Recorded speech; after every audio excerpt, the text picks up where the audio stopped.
So hello guys, kung bago pa lang like, subscribe. So dito tayo ngayon sa Makati, sa One Central, lugar ng ate ko.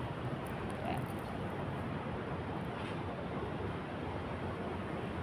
So ito yung natin background. So habang sila nagsiswimming doon po ay nagbo-vlog tayo para makashare na ng mga ideas, di ba?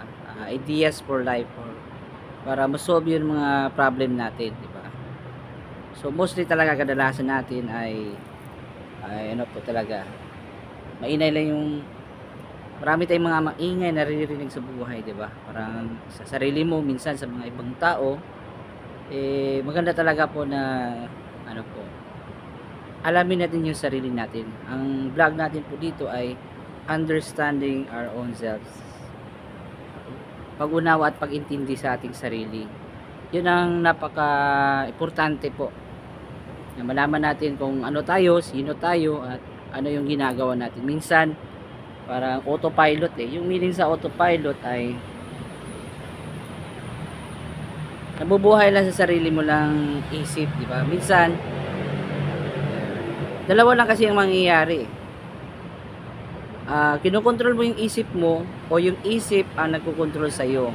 Dalawa lang yan pwedeng mangyari, di ba? Kasi kadalasan sa atin, emotion lang ang nagpapadala sa atin, yung sariling isip natin. Minsan, ganito na talaga ako, hindi na talaga ako mababago, hindi na talaga ako makokontrol. Sa ating video, sa ating topic ngayon ay sa tips and advice for successful life, sa ating spiritual life and random topics in life. 2025 to 2090. So, ganun talaga. So, yun talaga natin yung mga tips guys. Ito ay part 7. Okay. Yan. So ngayon talaga sa atin, ako at tayo lahat, mayroon tayong pinagdadaanan. So, mostly sa atin ay meron po talaga. Wala namang tao siguro talagang walang problema. Diba? Kailangan natin na masaya tayo sa kaloob-looban ng pagkatao natin. Hindi lang sa panglabas or external. Mukhang masaya, pero sa kaloob-looban talaga, hindi talaga tayo masaya. Yun ang pinakamahirap. Being pretending. Parang para lang masaya, pero hindi talaga totoong masaya. Yun talaga sa akin, yung pagbablog ako na magsisolve ng mga problems sa ibang tao. Diba? Alam natin na mga tao, iba-ibang mga idea, ibang pinagdadaanan, ibang iniisip, diba? Iba-ibang ginagawa.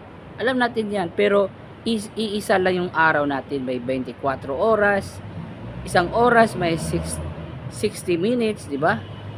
Sa isang 60 minutes may 60 milliseconds. So alam natin lahat tayo nagmamadali, may ginagawa, may goal. Minsan parang siyang boring na, di ba? Parang hindi na masaya yung activity natin. Minsan sa ating sa tips and advice sa successful life, madami Anong klaseng successful ang gusto mo? Sa relationship? Sa pera? Yun ang maraming gusto nila Yung kalusugan na hindi nagkakasakit or pumupunta sa hospital. Ang dami Alam natin, nagsisipag tayo araw-araw. Excuse me. Excuse me. Excuse me. Oy. Sorry, naplaga ko nito. Nanyachi lang ako, yun ang talagang problema ko. Sorry na guys.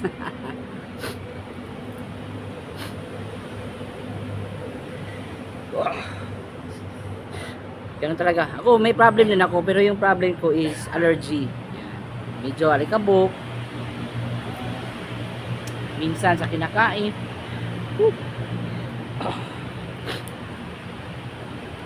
Pero alam ko naman, pinagdadaanan ko naman to, nasosolve ko naman to. Ayan. Pasensyaan nyo na po guys. Okay? So yun lang talaga sa atin, hindi natin naiintindihan yung sarili natin. Yun ang medyo wala tayo, diba?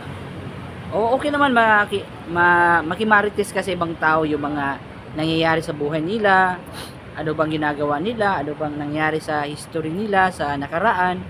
Pero pare-pareha lang yung nakikita kong pattern or pangyayari na pare-pareha lang mostly sa kadalasan.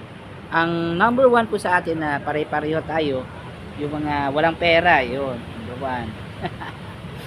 Pangalawa, yung nagkakasakit, may nararamdaman na, hindi na ako makalakad, tinamad na ako magkain, minsan di na makatulog. Yun ang next ko na vlog o solution is paano makatulog na kahit walang alak. Kasi ang iba sa ating karamihan, ginagawa nilang pangpatulog or sleeping pills ang alak or wine or gin, tanduay, red horse. So yun ang mostly na tinatanong ko sila kung bakit sila umiinom. Kadalasan kasi pag alak, nalalasing ka talaga, nakakatulog yan kasi ano yan eh, medyo pinahina yung takbo ng katawan mo, so medyo sleepy or drowsy ka, or tawag doon is lasing, okay, joke na lang yung lasing, pero lasing talaga tayo doon sa alak na yan, di ba? Medyo may benepisyo pa talaga to sa doktor o wala, so kailangan natin tanungin, kailangan natin malaman ba na totoo o hindi. Pero sabi ng mga doktor sa mga medicals, kailangan talaga, ang sabi nila sa mga doktor, hindi ko gawa-gawang istorya yan, ay magpa-check up ka na sa doktor pag hindi ka nakatulog, hindi yung red horse or gin, diba? O what if kung ganito, diba, ganun, gusto nila nagmamadali, gusto nila easy, pero alam nyo po na yung alak ay may side effect talaga yan. May iba kasi na takbuhan sa mga sasakyan, pero check ko mamaya yung ano ko, yung audio nito. Yun na talaga sa atin ngayon, kadalasan ay nagmamadali, tapos walang direction ang buhay, kung ano ba dapat mong gagawin o yung mga plano, wala eh. Ang sa kanila lang, basta mabuhay lang ko, kumain lang, kumita lang ako, nakita ko yung pamilya ko, yun ang gusto nila eh, at sapat na, yun. At balik-balik na lang yung ginagawa nila. Minsan madali tayong matampo kasi emotional tayo eh, mga tao tayo eh, diba? Pero mostly sa atin talaga, sa atin ay hindi na eh, parang normal na lang eh. Pero pag mga pagsubok na ang darating sa ating buhay, eh may dahilan yan bakit siya nagka-cancer, diba? Ang bite niya, healthy yung kinakain niya, tapos na-stress siya, diba? May iba sa sobrang stress niya nagpapakamatay na kasi di niya kaya. Bakit? Parang siyang kinokontrol siya sa sarili niyang isip at damdamin. Hindi niya makontrol yung katawan niya, kung ano bang iisipin o di niya yung gagawin niya, wala na. So yun ang pinakamahirap na desisyon sa isang tao, yung hindi labanan sa labas or sa trabaho. Ang tawag doon ay laban mo sa sarili mong isip mo, sarili mong pagkatao mo. Yun ang tawag nun, pinakamahirap na trabaho. Hindi yung trabaho na inutusan ka, ano bang ginagawa sa iyo, puyat ba yan o ano, hindi. Yun ang kasi maraming pagdadaanan ng tao eh. Alam natin malulungkot na, parang ang hirap ng buhay, di ba? Alam natin na lahat tayo may ganun. Meron po talaga tayong pinagdadaanan. Minsan dinadaan lang natin sa social media, di ba? Medyo sa ating hindi na sila ng morning routine. Ang yung morning routine nila ay pag-uupo, kumain lang, mag-social media lang, tapos trabaho na, di ba? Gusto nilang yumaman, gusto nilang sumikat, gusto nilang na gumandang buhay nila, pero ayaw nila yung proseso, ayaw nila paghihirapan. Gusto nila yung milyones ibibigay na lang sa kanila. Hindi ko na kailangan ng maghirap pa, di ba? Matagal matulog. Yun ang ating mga bad side, di ba? Yung hindi magaganda na ugali natin. Gusto natin na easy na lang, tatanggapin na lang natin. Hindi na natin kailangan paghihirapan. Di ba? Pero ang totoong buhay, ang totoong sitwasyon, hindi talaga ganun. Mali tayo doon sa ganung mindset na okay lang yan.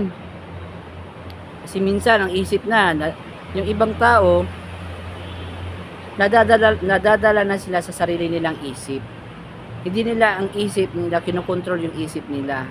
Yun na kailangan natin magbabasa ng mga libro or Bible or self-improvement books. Kasi minsan talaga sa atin ngayon, wala na eh. Wala na silang o hindi naman tayo sa negative o hater person. Kasi ikaw ay ako, ikaw yan, ako ay ako yan, 'di ba? Pero pag nagkasakit na yan, awa-awa na yan, parang hindi na makatrabaho, parang wala may problema sa ating buhay. Bakit gano'n tayo? 'Di ba? Kasi check nila na hindi sila nag-uusap, hindi nagpaplano sa buhay, anong dapat gagawin, ano yung mga plano, pero wala nga tayong plano, hindi pa tayo nag-uusap at bigla lang dumarating yung problema. 'Di ba? Pamilyado ka na, example, or single ka, naghahanap ng relationship, pero pag what if kung nandyan na yung asawa at anak mo, how can you manage their life? Paano mo manage yung sarili mo, 'di ba? Kasi sabi nila, stress na lang, stress. Di ko kaya yung trabaho, si boss, ganito. Parang nahirapan ako, may nararamdaman ako, 'di ba? Pero hindi tayo negative na tao. Parang sinasalamin ko lang or mirror only our lives, 'di ba? Para bigyan tayo ng awareness or kaalaman or malaman natin kung ano ba talaga tayo yung buhay natin. Kasi minsan nagagaya mo lang sa kapitbahay, hindi naman sila perfect na mga tao, 'di ba? Tapos nakikita mo sa TV at nakikita natin sa social media, hindi po talaga totoo 'yan. It's all fake, 'di ba? Fake siya. Kasi bakit ko siyang masabing kung fake? Ang fake talaga, hindi nakikita mo siya pero walang resulta, 'di ba? Parang illusion. Para siyang yung parang usok. Nakikita mong usok pero hindi mo siya nahahawakan. Wala siyang physical thing. Kasi gusto nila na may pera ako, magtrabaho ako, pero hindi nila alam kung gaano kahirap ang pagdadaanan or ang sakripisyo na gagawin, 'di ba? Gusto lang nila, marami akong wish ngayong 2026, 27 or 28 or 29 na taon. Pero nagtataka sila bakit ganun pa rin ang buhay nila. Naiinggit sila sa ibang tao, sana all ganito rin, 'di ba? Hindi natin alam kung ano ang pinagdadaanan ng bawat isa sa atin. Diba? Hindi natin alam kung ano ba sila, kamusta na ba sila, yung mga pinagagawa nila, 'di ba? Sa trabaho, sa pag-aaral. Pero check ko yung video ko ngayon kung naka-epekto ba to sa background. Kung lilipat ako ng ibang lugar. Pero to siya, garden area sa isang subdivision, condo. Yan, mga condo to.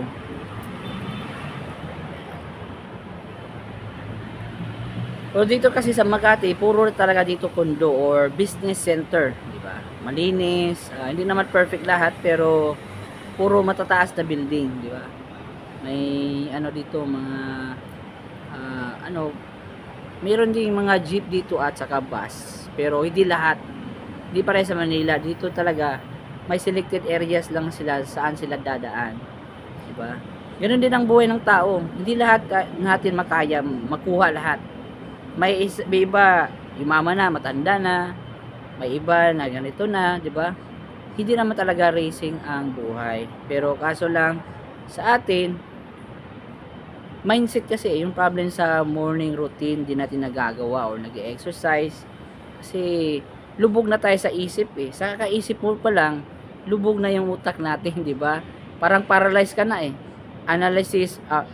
Paralysis to analysis. Sa kakaisip mo lang, parang nahilo ka na.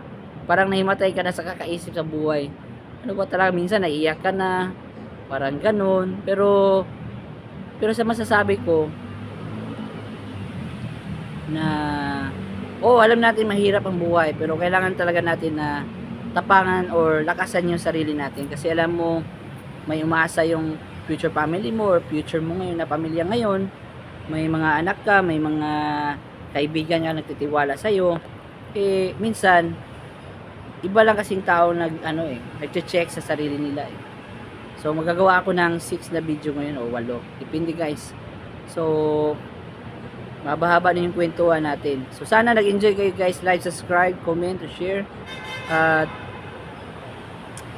masaya ang buhay na kasama mo yung langit sa taas. Plus, alam mo rin yung sarili kasi minsan tinatago nila yung sarili nilang pagkatao sa mga So pag-usapan natin yan guys sa ating tips and advice for successful life. Pero yun lang po guys. So maraming salamat po Thank you po guys. Thank you po. Love you peace. Love you all. Maraming salamat po. Thank you po.